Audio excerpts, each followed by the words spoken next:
So, like the title of the video says, we're going to be talking about level caps, level cap increases in Borderlands 3, what I think about them, what I think they're going to do based on some information. I did compile some statistics. They're pretty rudimentary, but I think we can infer a good amount of information from them. So let's go ahead and take a look at what I have here. So what I did was I recorded all of the skill points that are available in Borderlands 2 and then in Borderlands 3. I included the legendary comm amount, which is a giant discrepancy between Borderlands 2 and 3, and then I also recorded the skill points that you have per level. Now, that all being said, Borderlands 3, you're going to get more skill points because you get your action skills sooner. I also totaled all of the characters and their skill trees together to get a total amount of skills that are applicable for each character. I then took that and I divided it into the amount per level that you get to see kind of what these percentages drop into. So what I found in Borderlands 2 at level 50, on average, characters get about a third of their skill tree. At level 72, I'm not including, by the way, the Lilith Fight for Sanctuary thing because that came out at the very tail end of the game and I doubt it's intended. So it's really not consequential to I think our game plan here. So anyway, at level 72, we get about half of our skills. So if you include your legendary comm, this amount jumps up to 71% of our skills. Now, that isn't a true 71% because of the way skill points work. You can overcap and stuff, but effectively it's about 71%. Now in Borderlands 3, we actually see that on average, we have fewer total skill points to assign in our trees. Our skill trees are smaller in Borderlands 3 than they were in 2. So in Borderlands 2, we got on average 130. In Borderlands 3, it was 127. That being said, we also have more skill points in Borderlands 3 than we had in Borderlands 2. However, our legendary comms are only plus 5 as opposed to plus 25. So what that kind of pans out to be is without legendary comms, our percentages are actually better without legendary comms in Borderlands 3 than they were in Borderlands 2.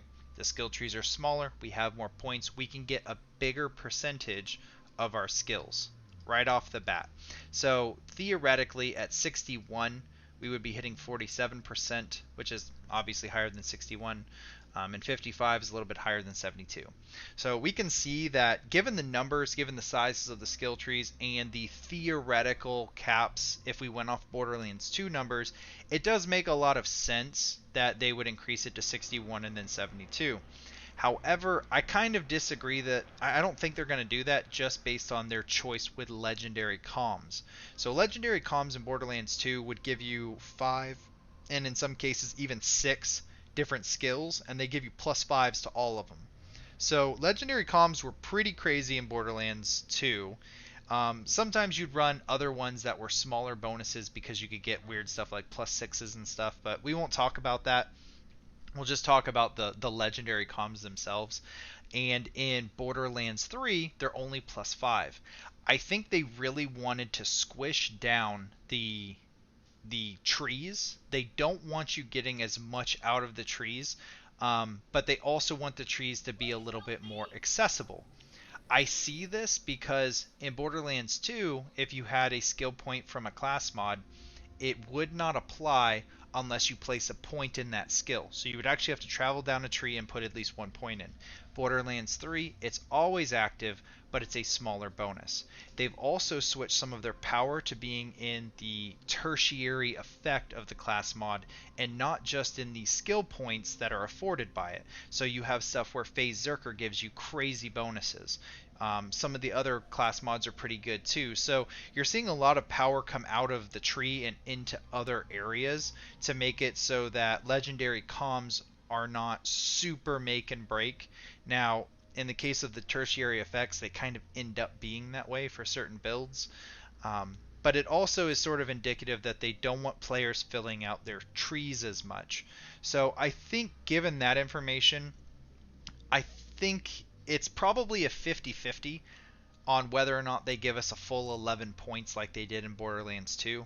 I would hazard a guess that it's only going to be about half that. If we take a look at the official Borderlands skill trees, we can see that given a maxed out tree, this is an efficient maxed out tree, we can almost already get down to another capstone. We only need about 4 points to get down there. So, given that information, I would say maybe 7 points getting us to 57. I think, if I recall correctly, in Borderlands 1, that's the amount we got.